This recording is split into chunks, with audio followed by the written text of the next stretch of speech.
Hello everyone, and welcome to another episode of Life Behind the Curtains, the podcast where we peel back the spotlight and explore the real journeys, struggles, and triumphs of extraordinary people beyond what we see on stage or in the headlines. Today, I'm so thrilled to introduce someone truly remarkable. She is the 2021 World Champion of Public Speaking, a global keynote speaker, a storyteller, and for those who know her earliest journey, a gifted songwriter, musician. So, from inspiring thousands on TEDx stages to winning the highest honor in public speaking, her journey is a testament to courage, creativity, and the power of taking the first step. So, behind the applause, the awards, and those bright lights, there is a story of fear, doubt, and incredible resilience. So, today we get to hear that story, her life behind the curtains. So, please join me in welcoming the phenomenal Verity Price. Thank you so much, ma'am, for joining. How you're doing today? Wow, I'm so happy to be here. And what an amazing introduction. Thank you. So, before those world champion titles and global stages, people want to know who was Verity growing up, what kind of child you were. So I was a child with big dreams. From early on, I had my eyes set on the bright lights. I wanted to be an actress. And I used to imagine going to Hollywood and landing my first movie. I even used to practice my Oscar acceptance speech with my hairbrush in my bedroom. So I always had this desire to be in the forefront, in the public eye. And I really believed that's what was going to happen for me. And then when I was 14, I got the lead in the school play at my school. And I discovered very quickly that no one likes you when you get the lead in the school play. And I started being bullied, and there was just a lot of unkindness and unnecessary difficulty for that year. But by the time I was 15, I had decided that it was safer to stay at the back of the room, take up as little space as possible, because I just believed that if I stood out, someone would stand on me. That's understood. And when I was normally for the last weekend, I was digging too much on you. Like I researched a lot about you. So from what I have understood, you originally studied psychology and anthropology, if I am right, not music or Yes. speaking. So at that stage of your life, what did you imagine your future would look like? When I started studying psychology, I really believed that I would become a psychologist, that I would work with people one on one, helping them to, overcome their own fears and insecurities. I think I was drawn to the work because I was struggling with my own fears and insecurities. And I thought, this is what I'm going to help people with. Okay. So were there any early experience that kind of shaped your curiosity and resilience? Probably the hardest one was losing my father when I was 24. It really was a defining moment up until that point. And I think this is part of being young. You kind of think you're going to live forever and that forever is guaranteed and you have time. And it was losing my dad at 24 that made me go, wow, life is short. Why am I wasting time imagining what I'm going to do and not doing it? And that was the push I needed to start recording music, to start trying to express myself, to face my fears. So it was one of those defining moments that pushed me out my comfort zone and into my growth zone. So that's what I'm coming to. So before many knew Verity as a speaker, Verity was a singer, songwriter following a dream. One of the most this weekend, like I got an amazing opportunity to hear your one of the piece called "Angels of Fire." So emotional lyrics. It was so amazing. It was touching actually. So Wow. and after that, I have heard one of your TEDx speech, which was given in Cape Town. I think you given two TEDx speeches. I've heard one, and in that, in one of the TEDx speech, you mentioned that music was never your intended path, and yet in your 20th birthday, you suddenly wrote some lyrics that changed everything. So, what was happening in your life at that moment that made that creativity surface? So we have a tradition in our family that on your birthday, at the time you were born, that's your new year. And so at that exact hour, you should go somewhere and reflect on the year you've had and the year you want to have. And luckily for me, I was born at 4:15 in the afternoon. So it's an easy time to do that. And on my 20th birthday, that's what I was doing. I was contemplating, who am I? Who am I going to be? And I was studying psychology. So I thought I knew what I was going to be. And suddenly, out of nowhere, these songs came. And I had to start writing, and I wrote and I wrote and I wrote. And the lyrics just never stopped coming. And I'll be honest, I did think because it happened at 4:15 in the afternoon on my birthday, I thought this is a sign. I have been chosen. I'm meant to be a singer and a songwriter. But really, all it was, I think, was life unlocking my creativity, my Mm, ability to write about experiences, about lived experiences in 3 minutes or less, because that's what a song is. mm, And it really helped me find my voice as a creative, as a writer. And it took me on the most unexpected journey. It was amazing, but I had to face my fear of rejection. I had to learn how to sing. But every step in the journey was uncovering more and more of my creative expression. understood. So for a long time, you said that fear stopped you from sharing your music with the world. You mentioned. So Mm. what did that fear look like behind the scenes of your life back then? So that fear looked like just getting on with life, being busy, acting like it didn't matter, just pretending everything was fine.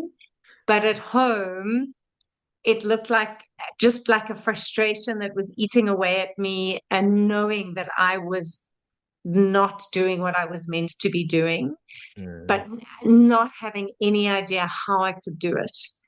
And so for me, that fear looked like someone who was stuck between a rock and a hard place. And I think that's where a lot of people find themselves when you're afraid of that step. You just get stuck in this, I want to, but I'm afraid to. I want to, but I'm afraid to. And that's what it looked like. got it. That's what I was about to ask. So, if someone listening right now is holding on to a dream but is afraid to take the first step, what would you say to them from your own experience behind the curtains? Find one person who is a little ahead of you, who will reach out their hand and pull you forward. Because my one person was a music producer, an amazing guy named Bruce Music. His surname was Music, such a perfect surname for a music producer. But Bruce was one person I felt safe with. Mhm. And he built my confidence by going, come, let's work on one song. And we slowly created the demo together. But he was one person. I had family that believed in me, I had friends that believed in me, but I had that one person in the industry I wanted to go into who made it safe for me to kind of come out of my comfort zone. So I think find one person who you admire who can help you take that first step, and then you get better, you go further. That's great. You need someone in your life. And Mm. also, this is one of the most important questions. Is music still part of your life today? Do you still perform or channel your creativity? I make up songs every night for my son, so Oh, I that's cool. still I still let that happen. I sing at big keynotes, big conferences. I'll sing one song, but the Uh, actual being a musician, I don't even consider myself a musician anymore. I suppose I always will be, but I wrote my last song in 2010. And oh, and it was the best song I ever wrote, but that was the last one. amazing. So like that's what I want to ask. That transition from being a musician to an international speaker, winning the world champion, it's like quite a shift, I know. How did Mm. that transition actually happen behind all these things? So what happened was in the music industry, I needed to record my album and I didn't have the money that was needed. And with my sister, Kay, we did some brainstorming and I had an idea to sell my album before I recorded it. So it was at the time, I didn't realize that what I was doing was crowdfunding. And I ended up becoming one of the world's first online crowdfunders back Oh, in wow. 2005. We sold 2,000 copies of Nothing in 25 countries. But to do that, I had to go and speak at business breakfasts and networking breakfasts, telling people about the idea. And then suddenly people were like, wow, your story is so interesting. Can you maybe come and speak at our conference? It's like, this is weird. And then we sold 2,000 copies of nothing. So Oh, wow. I recorded it, but no one was interested in my music. They just said, come and speak, come and speak. And I found myself pulled into the world of the TEDx talk you saw, speaking all over the world, going, this wasn't the plan. I'm trying to be a singer. But speaking found me in the same way that music found me when it was time to change. Speaking found me, and it was through that that I ended up in the world of Toastmasters. So it was during that crowdfunding thing. Like, was that the moment when speaking opportunities started appearing in your life, right? Yeah, Oh, that's cool. That's really nice. yeah. So looking back now, do you see your journey as two separate parts, musician and speaker, or as one story that simply unfolded in different ways? I love that question. It's definitely one story.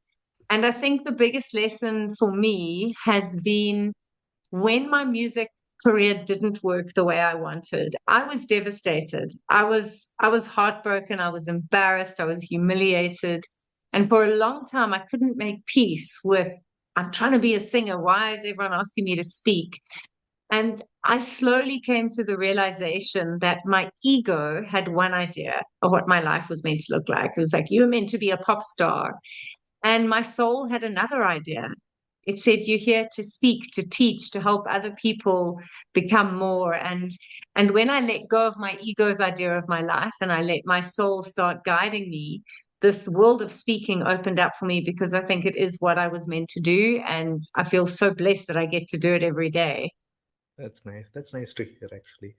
And in your TEDx talk, which you have given in Cape Town, does convenience kills creativity? It was an amazing speech. So in that talk, you asked, "Does convenience kill creativity?" So, what moment in your life made you start thinking about that?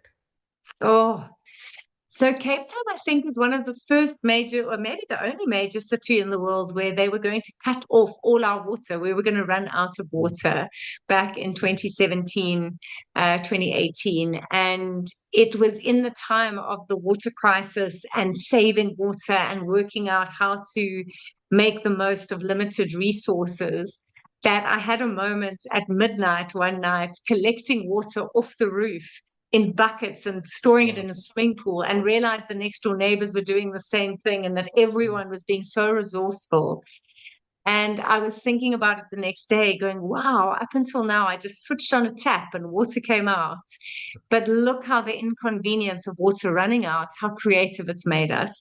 And so that's where that realization came of like, actually, I think convenience kills creativity. It makes us complacent, it makes us lazy, and we miss finding all the things we're capable of. But when life gets hard, you push. Yeah. Exactly. And also for people like us, like there are so I came here as an international student here in UK, so I've been into Mm, Toastmasters for the past 4 years. So like when I ask people, even though like when people guide me as well, always they tell me like, don't try to be in your comfort zone, always jump out of your comfort zone. So mm. for people feeling stuck in same routine, what is that one small inconvenience they could introduce into their life to spark creativity again? Sure. I would say once a week, say to yourself, what's something I've never done before? And can I do it this week? One of the best questions someone ever asked me was, when was the last time you did something for the first time? Hmm. So if God. once a week you do something new for the first time in your life, it could be sitting down on the bus and saying hello to the stranger next to you and ask them where they're going. It could be deeply uncomfortable for you, but if that ends up being a great conversation, like, oh, I've got some, I've stepped out of my comfort zone. So do one thing a week that makes you mildly uncomfortable, and you'll be able to stretch it more and more as you go. That was nice. And also in your TEDx speech, which you have given in the Johannesburg, that was taking the first step towards a dream. That was also Mm. an amazing speech. So you Thank talk you. about how every journey start with a first step. So Mm. looking back, what gave you the courage to take yours? Oh, that's a great question. And now I have to think deep. I don't know if you actually ever know that you're taking the first step. I think sometimes it's obvious when it's a big journey or I'm moving country and that you can notice the first step. But I think sometimes there's a lot of small, insignificant steps that happen in the journey to anything great. And I Mm, can use Toastmasters as an example. yeah, The first time I went to a meeting or said yes, I'd join, those were all steps that I didn't know were yeah, leading me to one day becoming a world champion. okay. It's only looking back that I go, oh, wow, those were important steps. But at the time, they didn't feel significant. It was slightly out of my comfort zone. It was something new. But you don't always know when the steps you're taking are significant. But what you do know is if the things you are doing are making you feel, wow, I'm becoming more. Wow, I'm growing. And I would just say to people, keep stepping in the direction of growth. And then one day you'll go, wow, that was a significant step. But you might not know it at the time. So do you believe like Toastmasters was one of those unexpected gifts for in a life? For It's sure. changed my life. I didn't know at the time that it would. It got me through some very tough times long before I ever imagined I'd be competing. The community it gave me, the purpose it gave me, leading in the club, helping other members. It added a whole layer of richness to my life that Mm. wasn't there before I joined. And so it really has been a life-changing organization for me.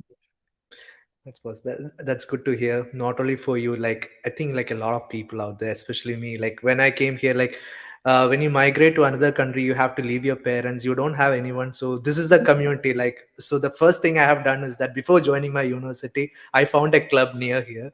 So it gave me a community, a big community. So that's a community that with holding me at the moment. So coming So to important. yeah. So coming to your award-winning speech, agreed rate. I heard like it like 2 or 3 times. Yesterday, I heard it again. It was so emotional. That's what I want to talk about it more. It was your championship speech, a great rate. It revolves around a letter from your father. So when did you realize this personal story is the one you wanted to share on the global stage? Oh, so the honest answer, I've been telling the story of my dad and that letter for many, many years. I competed with a version of it in 2015, very different story, but that letter I've been speaking about in keynotes for many years because it really was the first time I found it, I sobbed just reading his words, realizing the wisdom he'd given me.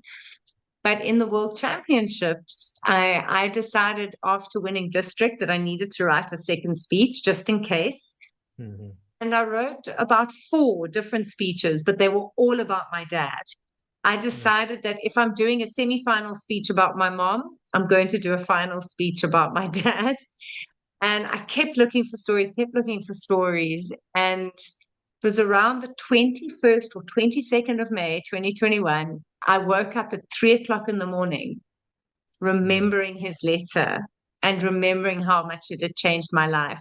I got out of bed, I went and sat in the lounge, I typed and I typed and I typed.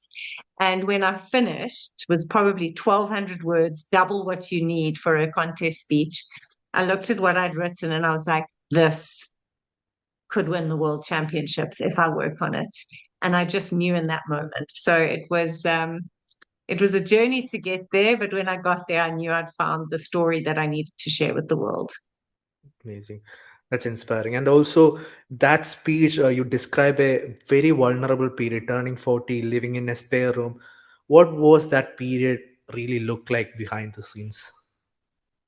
So behind the scenes, that period went on for about 4 years. It Mhm. was a heavy depression, a lot of anxiety, a lot of shame. I really struggled with the idea of what my life should look like and what it did look like. Mhm. And so it was one of those things. I think a lot of people do this. You put on a brave face and you pretend everything's all right, but inside, I really wasn't happy. Yeah. And when that started turning, when I started changing my attitude, I started writing a different story. It was extraordinary because I got to a place of fulfillment, acceptance, and happiness, still living in the spare room, still single, and going, this is enough. This is my life. And look how lucky I am. And literally, as I got to that place about 2 weeks later, I met my husband. Like, as I accepted it as it was like, and here's the next chapter. And I was like, what? If I'd known it was that easy, I would have accepted my life long ago. Yeah. And at the end of your speech, your father's message: if you're not enjoying the read, write a different story. Mm. It's really powerful. How did that begin to change the way you saw your life? It really was an invitation to change my attitude. And earlier in the letter, he said, work on an attitude of gratitude. Mhm. And so that's what I started doing. Every day, I would find one thing that made me happy, that I was grateful for. I would take a photograph of it and I would share it on Facebook. And I did that for 100 days Mm. as part of the process of changing and growing. And it was those little daily habits that started changing my experience of my life. And it helped me write a completely different story.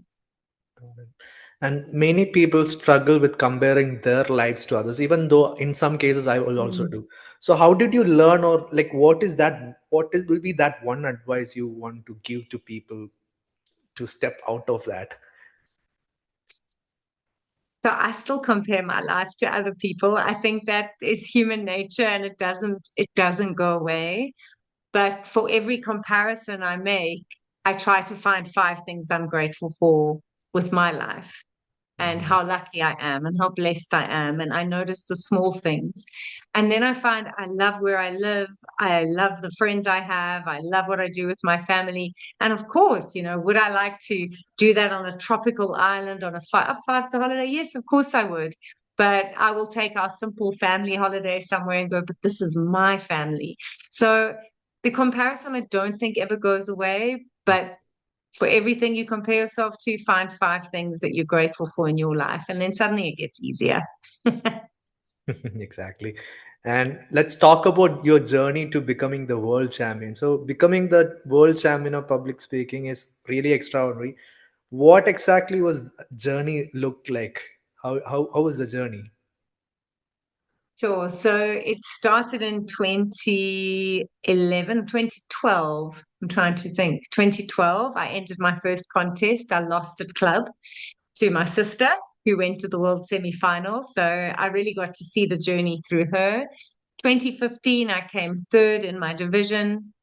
And I didn't compete for 6 years because I didn't want to lose again. So I didn't have a great attitude about the contest. And then 2021, the reason I competed was twofold.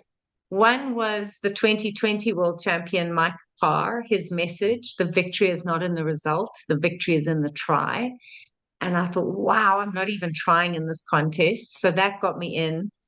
But the other was to see if someone from Africa could win. And I had a premonition that I was going to win the contest, which didn't make any sense because it's so hard to win it. So I thought, am I imagining this? I used to think I was going to go to Hollywood. You know what I mean? I can have big, crazy ideas that don't go anywhere.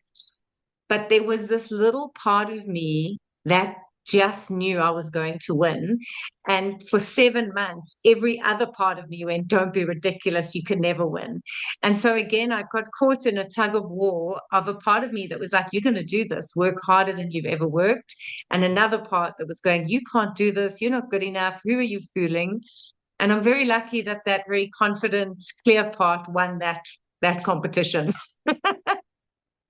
So, can you mention some of those hardest moments during that journey that people never saw?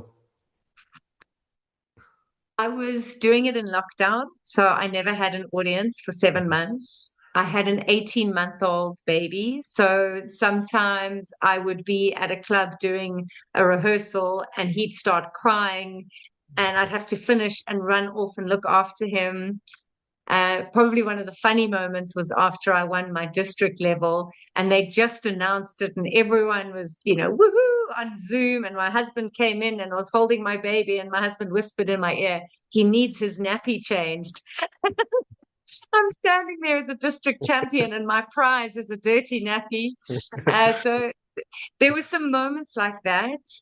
Some of the really hard moments were I practiced all over the world and Mm. incredible support and amazing feedback. And I had some people that were cruel and they would take it upon themselves, in the chat in Zoom to be bombarding me with criticism or emailing me after a meeting saying, "You'll never win. Who do you Mm. think you are?" And it was very hard not to listen to that criticism Exactly. Yeah. because the insecure part of me was like, "Oh, they're so right. Who do I think I am?" Mm. And I would go to my coach Lance Miller and he would talk me through it. My sister, my husband would talk me through it. But you don't see that when you watch contests. And I see it now coaching contestants, how Got it. much they deal with where maybe there's jealousy in their clubs or their districts, they're not getting support, and they still have to get on stage like a superstar for their 7 minutes. Yeah, But that's right. it's hard. There's a lot that goes on behind the scenes. There were a lot of tears, a lot of doubt, but Mm. luckily a lot of faith and a lot of trust. And I think if you can just get the balance right and Yeah. have a few good people in your corner, it pushes you through those tough times. Exactly. And when your name was announced as the winner, the world champion of public speaking, what was the first thought that went through your mind? I'm so busy screaming. I'm not sure I was thinking. I was like, "Ah," but it was, just that moment at every level of the contest after they'd announced second place and they were about to announce who won. Obviously you're going, is it me, is it me? And I would always be thinking it was another speaker because always the contestants are great. So when they said and the first place winners, and there was another speaker who hadn't, his name hadn't been called, and I thought it's him. And I actually messaged him afterwards going, "I thought you were the new world champion." And he was like, "Oh, thank you." But it was life changing. It was unbelievable that it actually happened. I couldn't believe it had actually happened to me, and I was just over the moon with happiness. So it was a roller coaster of emotions. Congratulations once again for that. And Thank you. also, now you're coaching a lot of people and helping people presenting with the power and tell the stories. So, in your experience, what is one of the biggest mistake people make when communicating? The biggest mistake people make when communicating is they try to communicate with data and not stories, Hmm. facts and not feelings. Got So it's learning how to put yourself into the presentation to help the audience to see what you're saying, whether you use a story or an analogy. But what I see most people doing is they just come and try and give a whole lot of information, and information doesn't inspire. So it's learning to paint pictures with your words and to draw people into a scene. Because the biggest thing I've learned since winning, and now that I coach people, whether it's for the contest or for corporate, big conferences, is the more someone sees themselves in the story, the more they will see themselves in the solution. Mhm. So the biggest mistake is people forget to tell their story. They leave themselves out. Got it. So, Mm. if someone wants to become a more impactful communicator, where exactly they have to start? There's so many ways. I always say to people, join Toastmasters if you're not already. It really is it's probably the most powerful, simplest way to start. There's a lot of amazing online programs. I've just been part of putting a platform together called Complete Presenter, where it's myself and other world champs and other communication experts where people can go and enroll and learn at a pace that works for you. And then if it's really important, work with a coach. It Mm. depends on what you're trying to get out of it. But Toastmasters is always the safe space and a beautiful space to start that journey. Reading books, watching speakers you admire, and then finding opportunities to share your story, to let your voice be in the room. Because I say to people, if your voice isn't in the room, your value isn't in the room either. And as my podcast, I named it as Life Behind the Curtains. I love it. People only see the stage, applause, and Mm. success. You are here because you are for a reason. So, what exactly it looks like behind the curtains for you? Life. So, life behind the curtains for me is a very simple mom's life. We're up early in the morning getting my boy ready for school. Our family walks to school every day with our little dog. So, my mornings are about getting my boy to school and Then when I come home, I'm either coaching clients or running corporate workshops. Then it's off to pick up my little boy from school, take him to play dates, swim with him in the afternoons.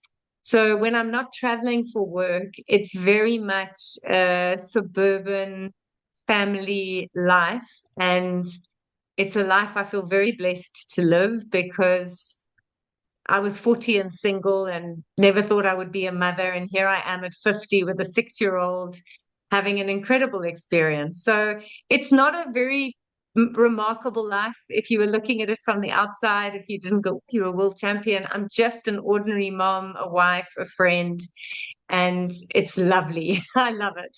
Amazing, amazing. And looking back at everything, music, entrepreneurship, speaking, and becoming the world champion, what has the journey taught you most about yourself? Oh, what a lovely question. It's taught me that I don't give up, even Yeah. if I take a while to get there. But I do learn the lessons I need to learn when I have the grace to learn them, and I get back up and I find another way of reinventing myself. So it's shown me that I'm never done. I'm always a work in progress, and I'll just keep picking up my pen and writing that story. Amazing, amazing. That's amazing. So before we wrap up, Verity, we have a quick rapid fire round.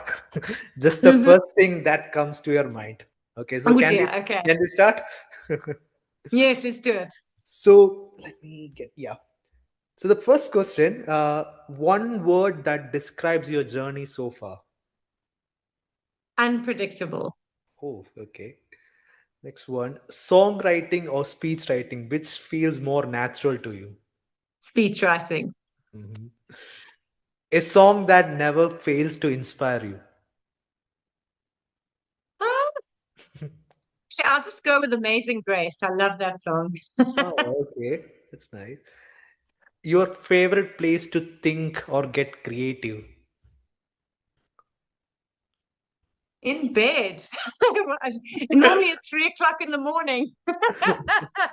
I think most of them like it's like that. It's not a good time because it means I'm not sleeping, but often 3 in the morning in bed, my best ideas come. Yeah. This will be a similar question, but still I want to ask, Mm. stage or recording studio, where do you feel most at home? Stage. Stage. Maybe before 2010, like what would you say? Maybe recording studio? Stage. Still Love speaking. being with people. I like being with Great, the audience. great. That's nice. One book that has influenced in your life. The Alchemist by Paulo Yeah, Coelho. The yeah. thing you were looking for was with you all along. One word that defines success for you today. Balance. Okay. Okay. A message you would give your 20-year-old self. Oh, I love that. Don't take yourself so seriously. Life's an adventure. Let it unfold. Great. If your life were a song title, what would it be? Never give up. Amazing. You have to finish the sentence. Right now in my life, I feel most grateful for. Oh my gosh, what a great one. Right now in my life, I feel most grateful for the people who make me who I am. Mm. Amazing. So let's end with something memorable. If your life were a book, what would you title the chapter you are living right now? And you can speak about it. The chapter I'm living right now is finding the balance, making the magic. Hmm. And it really is about balancing motherhood and a busy career and finding the magic that is in the middle of that and Amazing. choosing that. Yeah. But the Amazing. title of my book is A Million Little Miracles and all the magical things that led to where I've ended up. Wow, what an inspiring journey. So thank you so much for joining me in Life Behind the Curtains. So I would like to end.